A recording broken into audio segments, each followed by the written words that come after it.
Ya tengo el placer de estar con Manuel Llamas, viceconsejero de Economía de la Comunidad de Madrid. Un placer, como siempre. ¿Qué tal, Hugo? Buenas tardes. Bueno, vamos a comenzar con un tema que está afectando a muchas personas. Afecta a la economía real, a los bolsillos de las personas, como una subida del precio de la electricidad que Pedro Sánchez, el gobierno PSOE-Podemos, ha sido incapaz de frenar y que ha causado, Manuel, algo que ya esperábamos todos, y es que el IPC, el índice de precios al consumo, pues ha llegado a niveles que no conocíamos desde hace 29 años. Concretamente subió casi un 2% en el mes de octubre, en comparación con el mes anterior, llegando incluso al 5,5 de tasa interanual. O sea, esto es una barbaridad, ¿no? Sí, efectivamente, es la mayor tasa de inflación en décadas. Es una situación ciertamente preocupante que responde, por un lado, a una serie de factores estructurales y, por otro lado, cuestiones coyunturales. Por el lado de los factores estructurales, yo creo que los cuellos de botella que se han producido especialmente en el sector energético, pues tienen una responsabilidad muy importante en la subida de precios que estamos experimentando en los últimos meses. Cuellos de botella que se está manifestando a nivel internacional en el mercado de la energía, con la subida generalizada y de forma además bastante intensa en determinadas materias primas, como es el caso del petróleo y especialmente el gas. ¿Cuál es el problema en el caso concreto de España? Pues que nosotros estamos más expuestos a la subida del gas como consecuencia de que nuestro mix energético pues pesa mucho el gas a través de los ciclos combinados, a diferencia de otros países donde la energía nuclear tiene un mayor peso y la energía nuclear además es una energía estable que aporta mayor respaldo para cuando las renovables pierden intensidad o dejan de funcionar o tienen menor actividad, pues pueden lógicamente suplir esa carencia. Y en el caso de España, sin embargo, somos muy dependientes del gas. Además, ahora pues hay problemas de suministro, como estamos observando con la fracasada visita de la ministra a Argelia, y esto lógicamente agrava la situación. Pero digamos que esto es un poco el contexto también internacional. En el caso de España, ciertamente preocupante debido a esa mayor exposición al gas. Y luego hay un factor coyuntural que, derivado de la recuperación económica, se está reactivando de forma muy importante el consumo y también la inversión en un momento en el que la economía ha pasado de 0 a 100 y eso genera desajustes que en teoría pueden ser transitorios. ¿Cuál es el problema desde mi punto de vista en cuanto a la política del gobierno? Que no hay ningún tipo de previsión y aparte de que no hay ningún tipo de previsión, lo poco que hacen lo hacen mal, porque están generando gran incertidumbre e inseguridad jurídica en un sector tan importante como el energético, amenazando con expropiar parte de los beneficios de las eléctricas o hablando de la necesidad de cambiar la fórmula con la cual se estima el precio de la luz. Todo esto acaba generando mayor incertidumbre, mayor inseguridad y como consecuencia de ello pues menores inversiones y al final todo esto acaba repercutiendo de forma aún más grave en el bolsillo del contribuyente. Vamos a hablar luego de previsiones, de esas previsiones a la baja, a diferencia del optimismo que tiene el gobierno, pero antes me gustaría, claro, preguntarte, porque el gobierno dice que esto es temporal, que es pasajero, que esto no pasa nada, pero lo que realmente estamos viendo, ya no solamente en España, sino estamos viendo apagones, subida de precios, escasez, es decir, no quiero exagerar, ¿no? Pero un auténtico apocalipsis económico que está poniendo en jaque al mundo, ¿no? La economía mundial está subida en una vorágine de circunstancias que no tenían precedentes, ¿no? ¿Cómo valoras todo esto? Luego también introducías un tema muy interesante y es esa fracasada visita a Argelia, ¿no? Por parte del gobierno, que al final esto pues, va a repercutir en menos suministros, en más escasez, pero esto se le suma también a esa negativa de la Unión Europea de aceptar todas aquellas soluciones que proponía el gobierno, entre ellas intervenir unilateralmente el mercado de las eléctricas, ¿no? Es decir, esto va muy mal, Manuel. ¿Cómo valoras tú todo esto a nivel ya genérico? Bueno, la situación lógicamente es preocupante desde Sí. este punto de vista. Hay mucha incertidumbre, hay muchas turbulencias a nivel internacional, Ujú. pero en un panorama como ese, precisamente lo último que se puede hacer es añadir más leña al fuego. Cuando te enfrentas a un problema como es el encarecimiento de la energía y por lo tanto de los costes energéticos, una subida bastante sustancial y además a nivel general de precios, como digo, por esas presiones inflacionistas, también fruto en parte de la recuperación económica. Lo que no puedes hacer, o lo último que puedes hacer en ningún caso, es generar mayor incertidumbre, generar mayor inseguridad y como consecuencia de ello acabar creando problemas añadidos en lugar de aportar soluciones. Y yo creo que eso es a lo que se dedica el gobierno de Pedro Sánchez y de sus socios.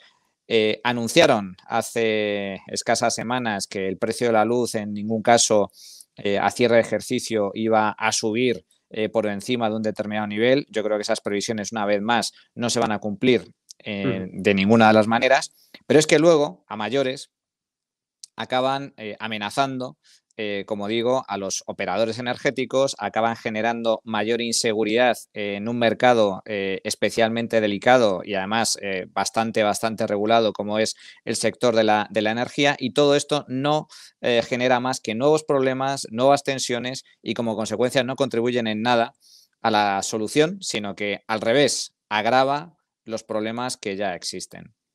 Fíjate, Manuel, claro, que el Banco de España, Funcas, el BBVA, es decir, proyectan un crecimiento de hasta un punto porcentual, que esto es muchísimo, que esto parece muy poco, pero un punto porcentual menos de crecimiento de lo que preveía el gobierno es muchísimo. También la propia AIREF, ¿no? Dice que pues vamos a crecer pues menos de lo que preveía el gobierno. Y el más optimista es el Fondo Monetario Internacional, el FMI, que dice, ¿no? Que bueno, pues el crecimiento va a ser un tanto menor, un 6,4% de diferencia de ese 7% que preveía de forma optimista el gobierno. En cualquier caso, todas las instituciones relevantes de importancia pues dicen que lo que prevé el gobierno, porque no va a ser así, que decir, vamos a crecer mucho menos tanto en este año como también incluso, y esto es importante, el año que viene, en el año 2022, vamos a crecer menos de las previsiones que hacía el gobierno ya en ese anteproyecto de presupuestos del 2022.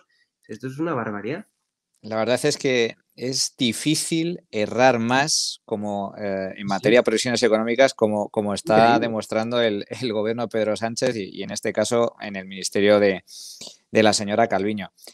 Digo que es difícil porque, a ver, estamos hablando de las últimas revisiones a la baja por parte de los principales organismos, tanto nacionales como internacionales, de análisis económico.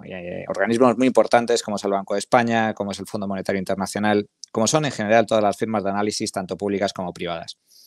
Pero esta es la última revisión a la baja. Lo que hay que ver es en cuánto finalmente acabará el PIB de España a cierre de este año en comparación con lo que preveía el gobierno cuando elaboró los presupuestos generales del Estado de este ejercicio, que es en donde se sustenta, se basa luego la proyección de gastos y la proyección de ingresos. Y ahí es donde vemos realmente la gravedad de la situación y la enorme miopía, por así decir, a nivel económico y presupuestario del gobierno de PSOE y Podemos. ¿Por qué? Porque los presupuestos de este año, los que están vigentes, el gobierno preveía un crecimiento próximo al 10% del PIB, un repunte en la economía nacional del 9,8%. ¿Cuál es la realidad? La realidad es que muy posiblemente en el presente ejercicio cerremos cerca del 6% o incluso por debajo. Y ese es el riesgo. Es una desviación de más de 3 puntos porcentuales. Casi un tercio de lo que había previsto el gobierno, un tercio por debajo de lo que había previsto el gobierno. Nunca, jamás que yo recuerde en la historia del ámbito presupuestario, quizás quitando, lógicamente, la crisis financiera del año 2007-2008, pero aún así habría que verlo, se ha producido un desvío de estas características en cuanto a las previsiones del Ejecutivo para armar los presupuestos. Y sucede lo mismo con respecto a los presupuestos del año que viene. Todos coinciden, la AIREF, el Banco de España, Fondo Monetario, resto de organismos y firmas de análisis, en que las previsiones económicas del Gobierno son excesivamente optimistas para el próximo año. ¿Y eso cuál es el problema? El problema no es que se cumplan o no las previsiones, puesto que realmente, puedes tener más o menos tino, más o menos acierto a la hora de hacer un cálculo de estas características, aunque desde luego no tiene ningún pase una desviación como la que estamos comentando. Pero el problema es que si tú construyes algo tan importante como unos presupuestos generales del Estado, en donde se incluyen todas o la inmensa mayoría de partidas de gasto y también de ingreso a nivel estatal, si tú haces esos presupuestos, esas cuentas sobre unas previsiones económicas irreales, el problema es que te vas a acabar el ejercicio también con desviaciones a nivel presupuestario. Es decir, el gasto va a ser posiblemente mayor de lo que tú estimabas inicialmente y los ingresos van a ser inferiores a lo que tú calculabas. Consecuencia, más déficit, más deuda y, en última instancia, más impuestos que acaban minando el crecimiento económico y la creación de empleo. Y hay que recordar, España, a pesar de que el gobierno ha dicho que salimos más fuertes a nivel económico y fiscal, España es a día de hoy el país de la zona euro, el país de la Unión Europea que tiene un déficit más alto, una deuda pública de las más altas de la Unión y con una presión fiscal además muy elevada y con fuertes subidas de impuestos que todavía están por venir. Es decir, estamos en una situación presupuestaria y financiera extremadamente delicada. Bueno, y para concluir, para darle un poco de optimismo a esta entrevista, Manuel, me gustaría preguntarte por el nuevo hub tecnológico de Huawei que ha inaugurado la presidenta Isabel Díaz Ayuso hace unos pocos días, ¿no? Y que va a crear hasta o incluso más de 200 empleos, ¿no? Bueno, este es un nuevo hub tecnológico que se suma a los muchos y variados que se han puesto en marcha en los últimos meses en la Comunidad de Madrid.